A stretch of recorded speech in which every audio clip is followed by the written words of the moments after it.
Hello, welcome back to tasty queens. ഇന്നൊരു നാടൻ recipe ആയിട്ടാണ് ഞാൻ വന്നിട്ടുള്ളത്. നല്ല പച്ചനെല്ലിക്ക അരച്ച് ചേർത്ത ഒരു മത്തിക്കറിയുടെ റെസിപ്പിയാണിത്. അപ്പോൾ കറിക്ക് വേണ്ടി ഞാനിവിടെ 1/2 കിലോ മത്തിയാണ് എടുത്തിട്ടുള്ളത്. അതുപോലെ തന്നെ ആവശ്യത്തിന് കുടംപുളിയും സോക്ക് ചെയ്ത് വെച്ചിട്ടുണ്ട്. പിന്നെ ഇതിൻ്റെ ഗ്രേവി തയ്യാറാക്കാൻ വേണ്ടി ഞാൻ എടുത്തിരിക്കുന്നത് 4 നെല്ലിക്കയാണ്.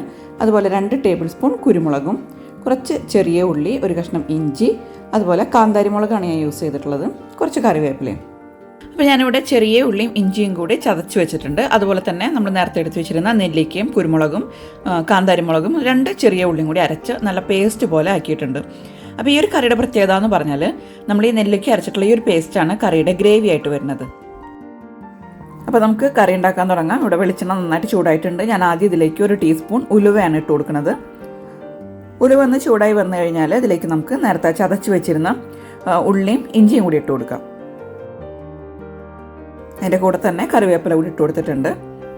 അപ്പോൾ ഇതാ ഉള്ളിയും ഇഞ്ചിയും എല്ലാം നന്നായിട്ട് വാടി വന്നിട്ടുണ്ട്. ഇനി നമുക്ക് ഇതിലേക്ക് നേരത്തെ അരച്ച് വെച്ചിരുന്ന നെല്ലിക്കയുടെ ആ ഒരു പേസ്റ്റ് ചേർത്ത് കൊടുക്കാം.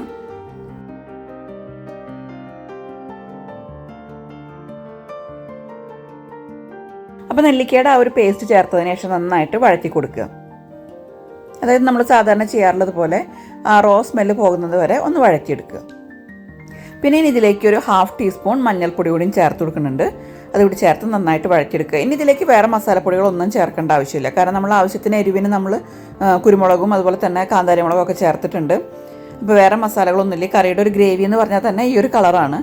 അപ്പോൾ ആവശ്യത്തിന് വെള്ളം കൂടി ഒഴിച്ചു കൊടുക്കുക. ഞാൻ നേരത്തെ അരച്ച മിക്സിയുടെ ജാറിൽ കുറച്ച് വെള്ളം എടുത്ത് ഒഴിച്ചു കൊടുത്തിട്ടുണ്ട്.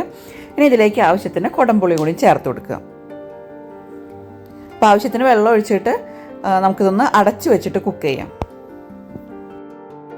നന്നായിട്ട് തിള വന്നിട്ടുണ്ട്. തിള വന്നതിന് ശേഷമാണ് ഞാൻ ഇതിലേക്ക് മീൻ ഇട്ട് കൊടുക്കുന്നത്.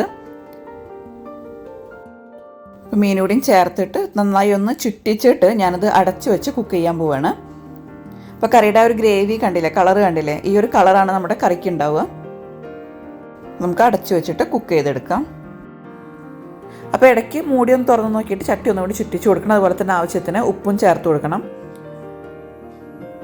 കറി ഓൾമോസ്റ്റ് ആയിട്ടുണ്ട്. ഞാൻ ഇതിലേക്ക് കുറച്ചുകൂടി നല്ല ഫ്രഷ് കറിവേപ്പില ചേർത്ത് കൊടുക്കുകയാണ്. അങ്ങനെ നല്ല നാടൻ പച്ചനെല്ലിക്ക അരച്ച മത്തിക്കറി ഇവിടെ റെഡി ആയിട്ടുണ്ട്. ഇതെന്നായാലും ഒരു വ്യത്യസ്തമായ രുചിയായിട്ടുള്ളൊരു ഫിഷ് കറി തന്നെയാണിത്. എല്ലാവരും ഒന്ന് ട്രൈ ചെയ്ത് നോക്കുക. വീഡിയോ ഇഷ്ടപ്പെട്ടാൽ ലൈക്ക് ചെയ്യാനും ഷെയർ ചെയ്യാനും സബ്സ്ക്രൈബ് ചെയ്യാനും മറക്കരുത്. Thank you for watching tasty Queen's.